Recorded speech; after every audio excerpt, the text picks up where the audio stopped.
વિદ્યાર્થી મિત્રો, આજે આપણે ધોરણ 6માં ગુજરાતી વિષય જોઈશું. બરાબર. ગુજરાતીમાં આપણે ગયા વિડીયોમાં રવિશંકર મહારાજનો પાઠ જોયો હતો. તે પાઠમાં આપણે શબ્દો અને રૂઢિપ્રયોગો જોયા અને પછી તેમાં આપણે અભ્યાસ જોયો હતો. આજે આપણે તે પાઠમાં સ્વાધ્યાય જોઈશું. તો બધા જ વિદ્યાર્થીઓ રવિશંકર મહારાજ પાઠ 4નું સ્વાધ્યાય કાઢો. તેનું પાન નંબર છે 20. કયું પાન નંબર છે? 20. બરાબર. આજે આપણે તે પાઠનું સ્વાધ્યાય જોઈશું. તેનો પ્રશ્ન 1. કયો પ્રશ્ન? 1. પ્રશ્ન 1માં છે કે રવિશંકર મહારાજના બાળપણના કયા સંસ્કારને તેમના ઉપર અસર કરી છે? શું કહે છે કે રવિશંકર મહારાજના બાળપણના કયા સંસ્કારોએ તેમના ઉપર અસર કરી છે? તમને એવો પ્રશ્ન પૂછ્યો છે. બરાબર. તો આપણે એનો જવાબ આપવાનો. આ પ્રશ્ન જે છે તે બધા પ્રશ્નો મોટા નાના બધા મિક્સ પ્રશ્ન છે. બરાબર. એટલે આમાં જેવો જવાબ આવે મોટો તો મોટો તેવો લખવાનો. બરાબર. તો પહેલો પ્રશ્નનો જવાબ શું આવશે? બોલો. પ્રશ્ન 1 છે રવિશંકર મહારાજના બાળપણના કયા સંસ્કારોએ તેમના ઉપર અસર કરી? તો કયા સંસ્કારોએ અસર કરી હતી? તો રવિશંકર મહારાજનું હૃદય બાળપણથી જ ગરીબ અને દુઃખી જીવને જોઈને દુઃખી થતા હતા. કેવા થતા હતા? જે ગરીબ લોકો હોય, મજૂરી કરતા હોય ને એવા ગરીબ લોકો હોય, જે દુઃખી, જે લોકોને ખાવાની અને ગરીબાઈને લીધે તે લોકો દુઃખી રહેતા હોય, તેમને જોઈને તેમને શું થતું હતું? દુઃખ થતું હતું. શું થતું? દુઃખ થતું હતું. બાળપણથી તેઓ કેવા હતા? જે નાના હતા નાનપણથી તે નીડર અને સાહસી હતા. તેમને બીક લાગતી નહોતી. તે સાહસી હતા. તેમના પિતા જોડેથી તેમને કેવી સારી ટેવો શીખ્યા હતા. શું? તેમના જે પિતા હતા તેમની જોડેથી તે કેવી સારી ટેવો શીખ્યા હતા. તેમની માતાએ તેમને ખોરાક ખૂબ જ ચાવીને ખાવાનો શીખવાડ્યું હતું કે જો તમે ચાવીને ખોરાક ખાઓ તો તમારું શરીર સારું રહે. એટલે તમારે ખોરાક હંમેશા ચાવીને જ ખાવાનો. અને તેમને ખેતીમાં પણ ખેતી ગમે તે કામ કરતા હતા તેમાં કોઈ દિવસ તે કામમાં શરમ સંકોચ રાખ્યા વગર કામ કરતા હતા અને હોંશે તે કામ કરતા હતા. તેથી તેમના બાળપણમાં જે સંસ્કારો રવિશંકરના મહારાજના જીવનમાં તે કાયમ માટે અસર કરી ગઈ હતી. શું? તો રવિશંકર મહારાજ કેવા હતા? નીડર અને સાહસી હતા. ગરીબોને અને દુઃખી લોકોને મદદ કરવાની તેમનો સ્વભાવ હતો. અને તેમના પિતાએ તેમને સારી કેળવણી આપી હતી. અને તેમને માતાએ તેમને શીખવાડ્યું હતું કે ખોરાક હંમેશા ચાવીને ખાવો, તેનાથી તેમનું શરીર સારું રહે. બરાબર. આ પ્રશ્ન 1નો જવાબ છે. હવે પ્રશ્ન 2. પ્રશ્ન 2માં મૂક સેવક મહારાજે લોકસેવકના કયા કાર્યો કર્યા? મૂક સેવક મહારાજે લોકસેવકના કયા કાર્યો કર્યા? મૂક સેવક મહારાજ એટલે કે રવિશંકર મહારાજ. એમને ઉપનામ શું આપ્યું હતું? મૂક સેવક. એટલે તેમનું નામ શું હતું? રવિશંકર મહારાજ. અને લોકસેવા એટલે કે લોકોની એમણે કેવી સેવા મદદ કરી હતી? એ કયા કાર્યો કર્યા હતા એમ કહેવા માંગે.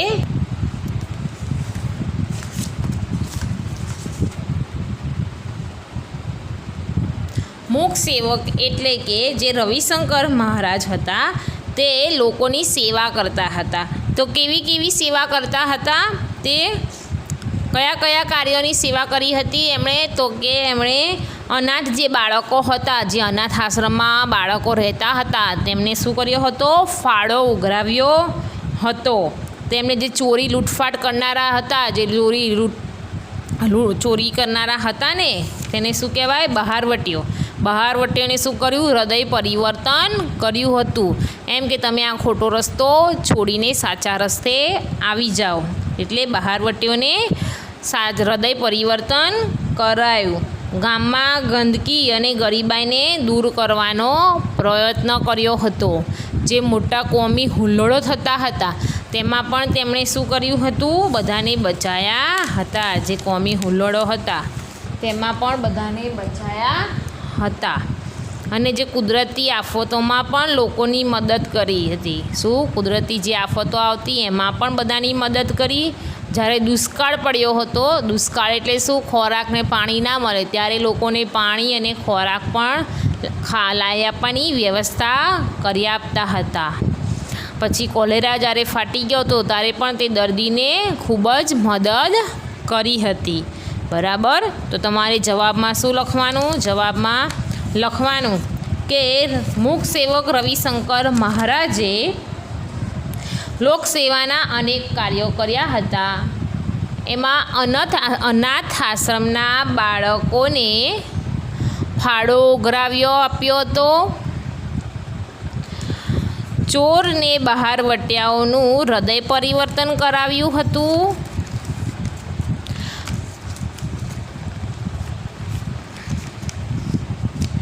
ગામમાં ગરીબાઈ અને ગંદકી દૂર કરી. દુષ્કાળમાં લોકો માટે પાણી અને ખોરાકની વ્યવસ્થા કરી આપી હતી. કોલેરાના દર્દીઓને પણ મદદ કરી. કુદરતી આફતોમાં લોકોને મદદ કરી. અને હુલ્લડોમાં શાંતિ સ્થાપવા માટે પોતે પ્રયત્ન કર્યો હતો, પોતે ફાળો આપ્યો હતો. બરાબર. આ જવાબ તમારે આવી રીતે લખવાનો. હવે આયા પ્રશ્ન 3. પ્રશ્ન 3માં છે રવિશંકર મહારાજના કાર્યોથી સમાજના લોકોને શો લાભ થાય? રવિશંકર મહારાજના કાર્યોથી સમાજના લોકોને શો લાભ થાય? તો તેનો જવાબ રવિશંકર મહારાજના કાર્યોથી અનાથને આર્થિક મદદ મળી. ગામડામાં ગરીબાઈ અને ગંદકી દૂર થઈ. ચોરોને ચોરી કરવાની છોડાઈ દીધી. બહારવટિયાઓને લૂંટફાટમાં મદદ મળતી કરી દીધી. કુદરતી આફતી વખતે લોકો રવિશંકર મહારાજને ભારે હૂંફ અને મદદ મળતી હતી. ગામડામાં ગંદકી અને ગરીબાઈને દૂર કરતા હતા અને ગામડે ગામડે બધાને ફાળો આલતા હતા. બરાબર. આ એનો જવાબ છે. શું કરતા? તે અનાથ લોકો હતા. બરાબર. અનાથ આશ્રમમાં તેમને ફાળો ઉઘરાઈને આપ્યો હતો. બરાબર. તો એ ફાળો ઉઘરાઈને આપ્યો તો આર્થિક મદદ કરી એમને. પછી જ્યારે દૂષણો દૂર કર્યા એટલે ગામડે ગામડે ફરીને જે ગંદકી અને ગરીબાઈ હતી તેને પણ શું કર્યું? તેમણે દૂર કર્યું. કે શું? મહેનત કરો, તમારી જાતે કમાઓ, એમ તેમણે એક બધાને કીધું. એટલે બધા સીધે રસ્તે આવ્યા. જ્યારે ચોરોને શું કહે છે? ચોરી છોડી દેવાનો પ્રયત્ન કરે છે. બહારવટિયાઓ પણ લૂંટફાટ કરવાનું કામ છોડી દે છે. જ્યારે પણ કુદરતી આફત કે દુષ્કાળ આવે છે ત્યારે જે લોકો હોય છે તે કોની? રવિશંકર મહારાજની ઉપર આશા રાખીને બેઠા હોય છે. રાખે ને. આજે ગમે તે ગરીબ ઘરના હોય તો કંઈક થયું હોય તો આપણે એવી આશા કે હમણાં આપણને સરકાર પૈસા આપશે. અત્યારે આપે છે. ધારો કે અત્યારે કોરોના છે. બરાબર. તો કોરોનામાં સરકાર પહેલાં એકદમ લોકડાઉન હતું ગયા વર્ષે, તો બધાને ઘરે ઘરે જે લોકો કમાવા નહોતા જતા, 1 મહિનાનું કે 3 મહિનાનું લોકડાઉન આવ્યું હતું ત્યારે લોકોને બહાર નહોતા નીકળવા દેતા. ત્યારે લોકોની ઘરે ખીચડી ને શાક ને એવું રસોઈ બનાવતા હતા. એવી જ રીતે મદદ અહીંયા રવિશંકર મહારાજ કરતા હતા. તો આપણે જવાબ લખવાનો છે રવિશંકર મહારાજના કાર્યોથી અનાથ આશ્રમમાં આર્થિક મદદ મળતી હતી. તેમણે ચોરોને ચોરી છોડાવી દીધી. બહારવટિયાઓનું લૂંટફાટ કરવાનું કામ છોડાવી દીધું. કુદરતી આફતી અને દુષ્કાળના વખતે લોકો રવિશંકર મહારાજને મદદ મળતી હતી અને ગામડામાં ગરીબ અને ગંદકીથી દૂર થાય તેવા કાર્યો કરતા હતા. બરાબર, આપણો પ્રશ્ન 3નો જવાબ થયો. હવે આયા પ્રશ્ન 4. પ્રશ્ન 4માં છે કે રવિશંકર મહારાજની હિંમતના દર્શન કયા પ્રસંગમાં થાય છે? રવિશંકરની મહારાજની હિંમતના દર્શન કયા પ્રસંગમાં થાય છે?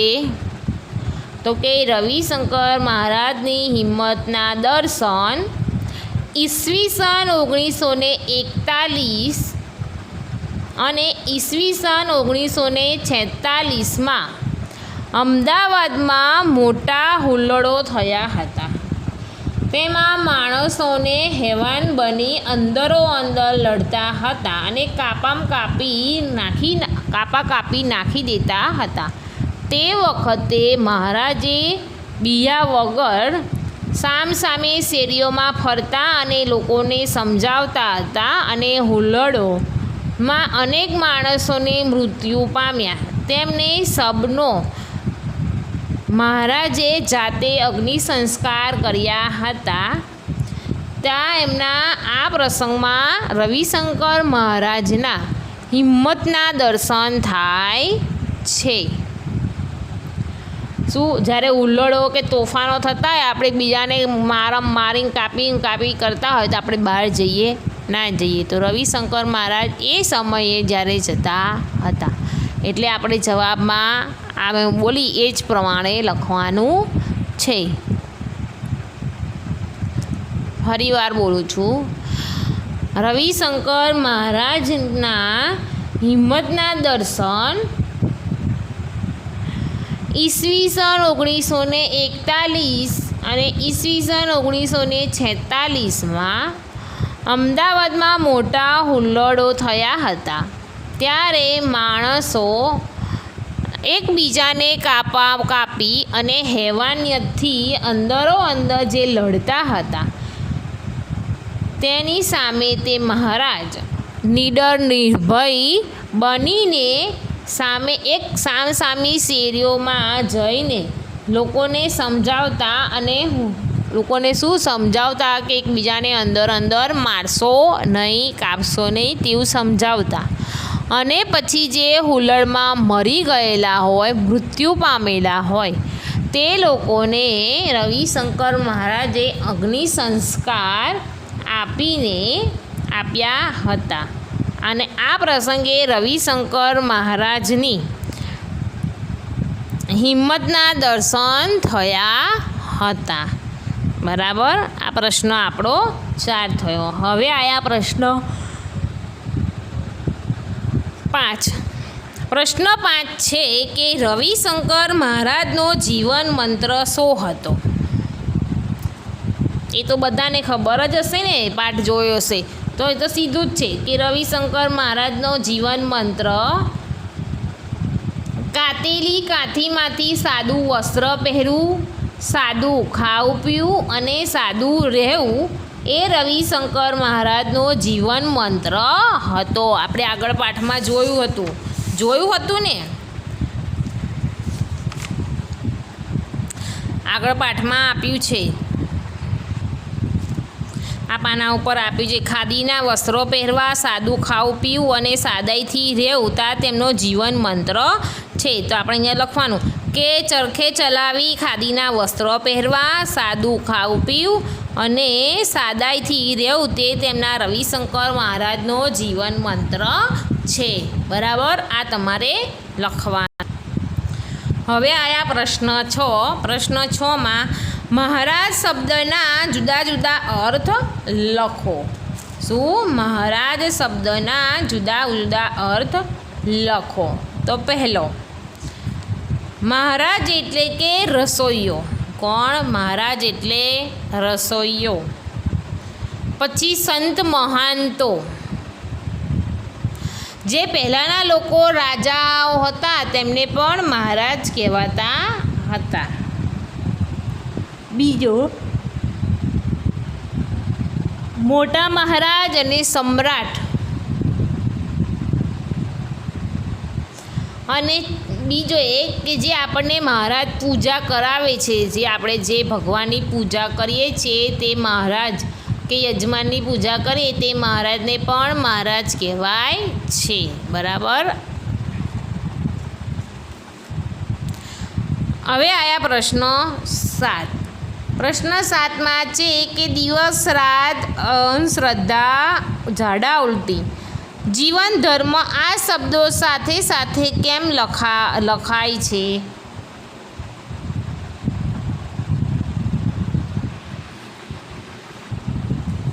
તો આ શબ્દો કેમ સાથે સાથે લખાય છે? તો કે સામાયિક શબ્દો ભેગા લખાય છે. એટલે કે આ જે શબ્દો છે તે કેવા છે? સામાયિક શબ્દો કહેવાય. કેવા શબ્દો કહેવાય? સામાયિક શબ્દો કહેવાય. દિવસ રાત અંધશ્રદ્ધા ઝાડા ઉલટી તેમજ જીવન ધર્મ સામાસિક શબ્દો છે, તેથી તેમને સાથે લખાય છે. બરાબર. હવે સામેના પત્યા પ્રશ્ન 2.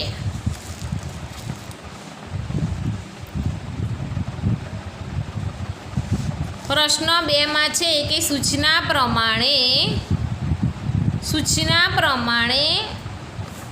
લખો. બરાબર. તો સૂચના પ્રમાણે આપણે અહીંયા લખવાનું છે. તો પહેલાં પાઠમાં વપરાયેલા શબ્દો ગામડે, કાચો પોચો જેવા બીજા શબ્દો શોધીને લખો અને આ શબ્દોમાં વાક્ય પ્રયોગ કરો. તો પહેલાં ભમીને, તો લખો પહેલું વાક્ય, ભમીને અમે ખૂબ જ થાકી ગયા. ભમીને અમે ખૂબ જ થાકી ગયા.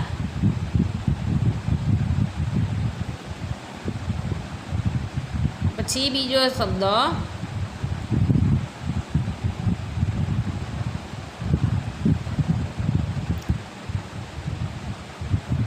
મૂંગા. તો પછી સૌ મૂંગા ચાલવા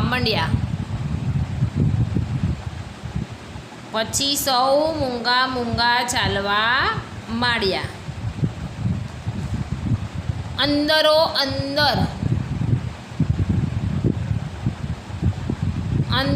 અંદર એકબીજાને ખૂબ જ મદદ કરતા હતા.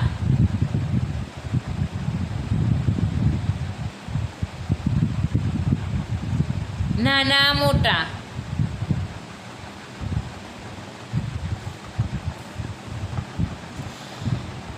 મોટા સૌએ મંદિર વિશે પૂછ્યું.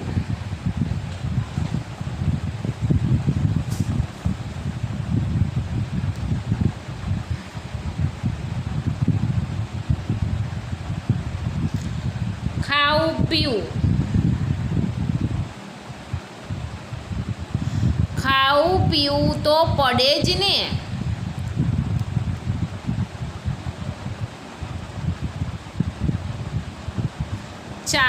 ચાવીને ખાવાથી આરોગ્ય સારું રહે.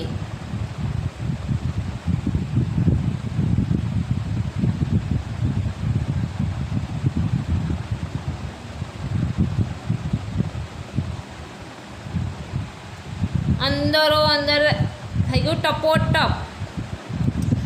માણસો ટપોટપ મરવા પડ્યા. બરાબર. આટલું આપણે જોયું. હવે આયા પ્રશ્ન 3. પ્રશ્ન 3માં છે પ્રશ્ન 2 આયા કે બે વાક્યો વચ્ચે અને પરંતુ જેવા શબ્દો મૂકી અર્થપૂર્ણ ફકરો બનાવો. એ આપણે કરવાનું નથી. હવે પ્રશ્ન 3 તમે લખેલા ફકરાને વર્ગ સમક્ષ વાંચો. એ પણ આપણે અત્યારે કરવાનું નથી, કારણ કે તમે વર્ગમાં આવતા નથી. એટલે હવે આયા પ્રશ્ન 3, નીચેના કોષ્ટકમાંથી પૂર્ણ અર્થ શબ્દ બનાવી શબ્દોને શબ્દકોશમાં ક્રમમાં ગોઠવો.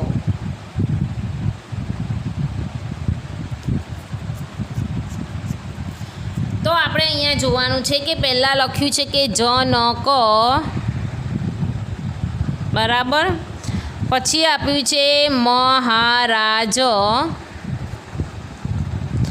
પછી છે સરસ,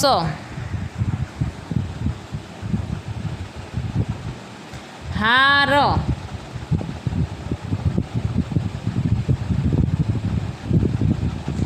કમુ,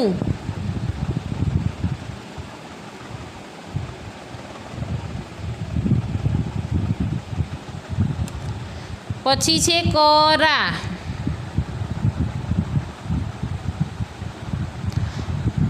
પછી આવે અહીંયા હદ,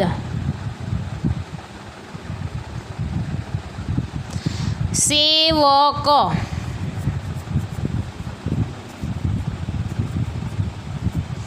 પૂજ્ય, દાદા, તકણી,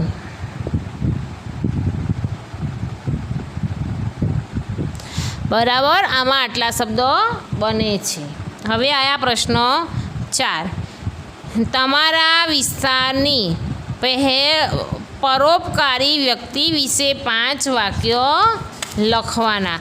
તમારા વિસ્તારની એટલે તમારા ઘર બાજુ આજુબાજુ જે વિસ્તારના હોય તેમાંથી કોઈ પરોપકારી માણસમાં વિશે 5 વાક્ય લખવાના. તે તમારી જાતે તમારે લખવાનું અને છેલ્લે કોઈ ના મળે તો રવિશંકર મહારાજ વિશે 5 વાક્ય લખી નાખવાના. બરાબર. હવે આયા પ્રશ્ન 5. પ્રશ્ન 5માં તમે કોઈને મદદરૂપ થયા હોવ તે પ્રસંગ વિશે લખો. એટલે કે તમે કોઈ પણને કંઈ મદદ કરી હોય તેના વિશે તમારે 5 વાક્ય લખવાના. 5 વાક્ય એટલે ગમે તે વાક્ય લખાય. ધારો કે તમે અહીંયાથી સ્કૂલેથી ઘરે છૂટો છો, ઘરે જતા હતા ને રસ્તામાં તમને એક બા કે દાદા જે રસ્તો ઓળંગતા હતા અને વાહનો ઊભા રહેતા ન હતા, તેથી તેમને રસ્તો ઓળંગવાની તકલીફ પડી હતી અને તમે તે બાને દાદાને હાથ પકડીને રસ્તો ઓળંગવામાં મદદ કરી. આ પ્રસંગ થયો. બરાબર. તો એ પ્રસંગ તમારે અહીંયા લખવાનો. એવી જ રીતે તમારા જીવનમાં કોઈ પણ પ્રસંગ બન્યો હોય, કોઈને તમે કોઈ પણ મદદ કરી હોય તો તમારે તમારા વાક્યોમાં અહીંયા લખવાનું રહેશે. હવે આયા પ્રશ્ન 6. પ્રશ્ન 6માં છે તમે રસ્તા ઉપર જતા હોવ અને અકસ્માત થયેલો જુઓ તો શું?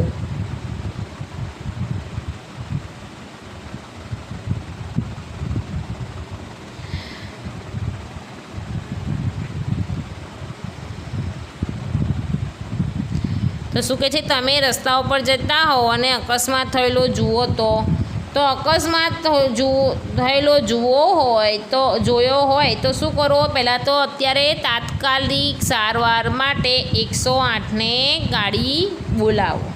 પછી બીજા લોકોને મદદ માટે પણ બોલાવો અને તેને જે માણસનો એક્સિડન્ટ થયો હોય તેના ઘરે પણ જાણ કરવાની મદદ કરો અને તેને તાત્કાલિક સારવાર મળે તેવી કોશિશ કરો. હવે આયા પ્રશ્ન 2. રમતા રમતા તમારા મિત્રોને ઈજા થાય તો એ નહીં કરવાનું. હવે આયા પ્રશ્ન 3. પૂર આવે તો પ્રશ્ન 2માં તમે શું લખશો? તો પ્રશ્ન એમાં ચલો હું બોલું એ પ્રમાણે લખવાનું કે રમતા રમતા તમારા મિત્રોને ઈજા થાય તો રમતા રમતા તમારા મિત્રોને ઈજા થાય તો પહેલાં તો આપણે પ્રાથમિક સારવાર કરવાની અને તેને જેમ બને એમ તાત્કાલિક રાહત થાય તેવો ઉપચાર કરવાનો અને તરત દવાખાને લઈ જવાનું. બરાબર. હવે આયા પ્રશ્ન 3. પ્રશ્ન 3માં છે પૂર આવે તો પૂર આવવાની શક્યતા હોય ત્યારે તો હું લોકોને તાત્કાલિક ઊંચાણવાળા વિસ્તારો પર ભેગા ભાગમાં જતા રહેવાની જાણ કરીશું. સલામત જગ્યા ઉપર લઈ જવાની જાણ કરીશું અને તેમને જવામાં મદદ પણ કરીશું. ખાવા પીવાની સગવડ, કપડાની સાધન સામગ્રીઓ એકઠી કરી જરૂરિયાત પૂરતી વસ્તુઓ ઊંચે પહોંચાડીશું. ખાસ તો તેમને પૂર આવે ત્યારે તેમને ખાણીપીણી પૂરતા પ્રમાણમાં મળે તેવી ગોઠવણી કરવાની રહેશે. પ્રશ્ન 4. તમારી નજર સામે ક્યાંક અચાનક આગ લાગે તો તમારી નજર સામે ક્યાંક અચાનક આગ લાગે તો ફાયર સ્ટેશનના સાધનોનો ઉપયોગ કરીશું અને આગ બુઝાવવા તાત્કાલિક પાણીની વ્યવસ્થા કરીશું. આગમાં સંભળાયેલા લોકોને બહાર કાઢવાનો ઉપાય કરવાનો કે તે તાત્કાલિક બહાર કેમ ના નીકળે તેનો આપણે અહીંયા ઉપાય કરવાનો અને તાત્કાલિક ફાયર બ્રિગેડનો સંપર્ક કરી આગને બુઝવાનો પ્રયત્ન કરવાનો. સૌથી પહેલાં આગને બુઝવાનો પ્રયત્ન કરવાનો અને જે લોકો ફસાયા હોય તે લોકોને સૌથી પહેલાં કેવી રીતે તે બહાર નીકળે તેની ગોઠવણી કરવાની રહેશે. બરાબર. તો હવે આયા આપણે પાછળના પત્તા ઉપર.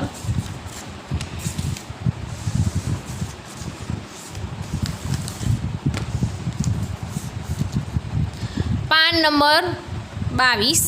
22માં છે કે નીચેના વિશે 4-5 વાક્યો લખો. શું છે? 4-5 વાક્યો લખો. 4-5 વાક્ય લખવાના, કોઈ પણની ઉપર 5-5 વાક્ય લખવાના છે. તો પહેલું છે 1 ફાયર બ્રિગેડ. તો ફાયર બ્રિગેડ વિશે 5 વાક્ય લખવાના. તો 1 ફાયર બ્રિગેડ તે આગને કાબૂમાં લેવા માટેનું સાધન છે. કયું? આગને કાબૂમાં લેવા માટેનું સાધન છે. તે એક ખાસ પ્રકારની સુવિધા છે.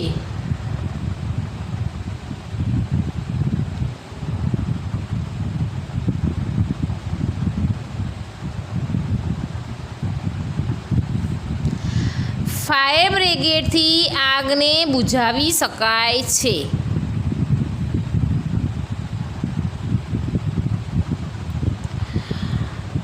અત્યારે શાળામાં, કંપનીમાં, નોકરિયાત જગ્યાએ, બધી જ જગ્યાએ અત્યારે ફાયર બ્રિગેડ જરૂરિયાત વસ્તુ છે.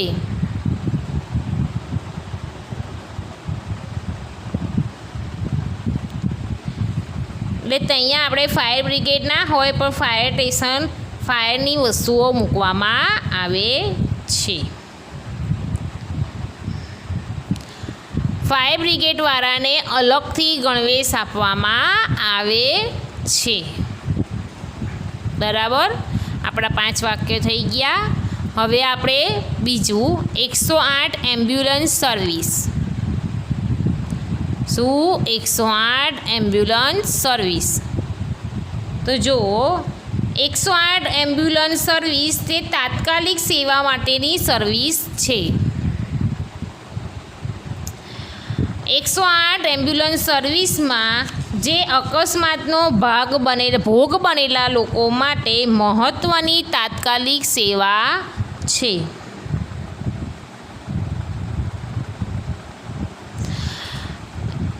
ટેલિફોનમાં 108 નંબર જોડતા જ એમ્બ્યુલન્સ હાજર થઈ જાય છે. 108 તે દર્દીને ઝડપથી નજીકના હોસ્પિટલમાં વિના મૂલ્યે પહોંચાડે છે.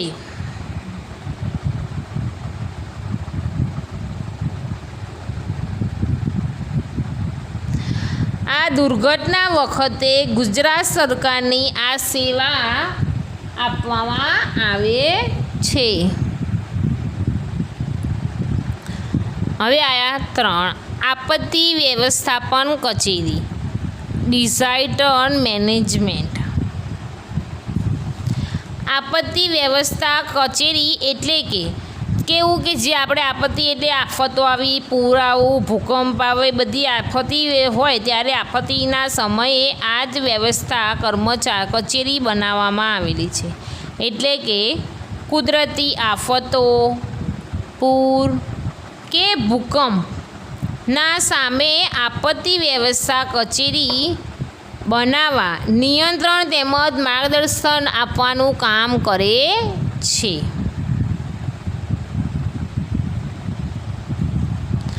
આ કર્મચારી આધુનિક ટેકનોલોજી સુવિધામાં હોય છે.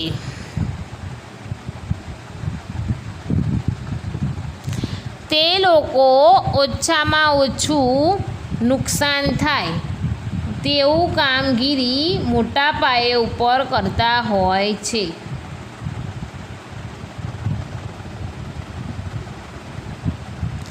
તે દરેક રાજ્યમાં સંસ્થાના 8 સભ્યો લેવામાં આવે છે. હવે આયા 4 સ્વૈચ્છિક સંસ્થા NGO. સ્વૈચ્છિક સંસ્થા એટલે કે પ્રજાકીય સેવાના કાર્ય અથવા સરકારની મદદ વિના નહીં નફો કે નહીં નુકસાનનું ધોરણ કરે તેવી સંસ્થા. સ્વૈચ્છિક એટલે પોતાની જાતે. સ્વાસ્થ્ય, શિક્ષણ, પર્યાવરણ ને પોષિત વર્ગમાં લોકો માટેની જે સંસ્થા કામ કરે છે તે. આ જે સંસ્થા છે તે લોકોને સંગઠન અથવા જ્ઞાતિ માટે આધારિત હોય છે.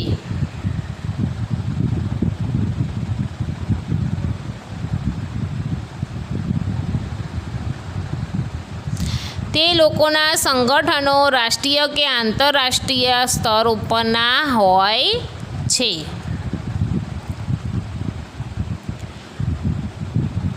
હવે 5મું ડૉક્ટર. ડૉક્ટર એક વ્યવસાયના સમાજના ઉમદા અને માનભર્યા પવિત્ર ગણાય છે. ડૉક્ટર તે બધાના સમાજ માટે સમાન છે. ડૉક્ટર તે લોકોની સેવા કરે છે.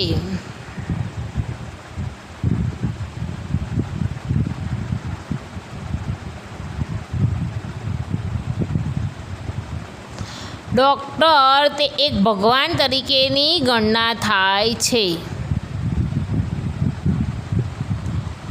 ડૉક્ટર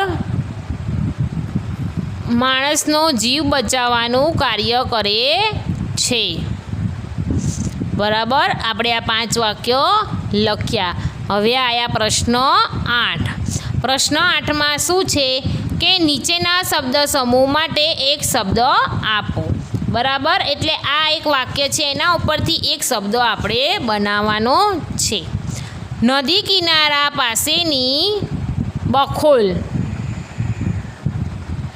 નદી કિનારા પાસેની બખોલ તો શું આવે? કોતર. લખેલું છે ને મેં, શું? કોતર. પાણી આવવા જવા માટે બંધાયેલો સાંકડો માર્ગ. ગરનાળો. 3 ઘરની બાજુની દિવાલ. કરો. 4 કોઈ ખાસ પ્રસંગે પોતાની મેળે સેવા આપનાર. સ્વયંસેવક. 5. જીવનના મુખ્ય કર્તવ્યો. જીવન ધર્મ. પ્રવૃત્તિ કરવાની છે. પ્રવૃત્તિમાં છે કે ઝવેરચંદ મેઘાણી લેખિત માણસાઈના દીવાનું પુસ્તક વાંચો. આપત્તિ વ્યવસ્થાના કચેરી વિશે તમારા શિક્ષક કે વડીલો પાસેથી માહિતી મેળવો. આ આપણે કરવાનું નથી. બરાબર. તો આજે આપણે રવિશંકર મહારાજ પાઠ 4નું સ્વાધ્યાય જોયું અને અહીંયા આપણું સ્વાધ્યાય પૂરું થયું. તો તમારે બધાએ આ જે સ્વાધ્યાય આજે ચલાવ્યું તે સ્વાધ્યાયના પ્રશ્ન જવાબને બધું જ પ્રશ્ન 1 પ્રશ્ન 2 એમ પ્રશ્ન 8 સુધી તમારે બધા જ પ્રશ્નો નોટબુકમાં લખવાના રહેશે. આટલું આજે અહીંયા આટલે સુધી. આવતા વિડીયોમાં પુનરાવર્તન 1 જોઈશું. અસ્તુ.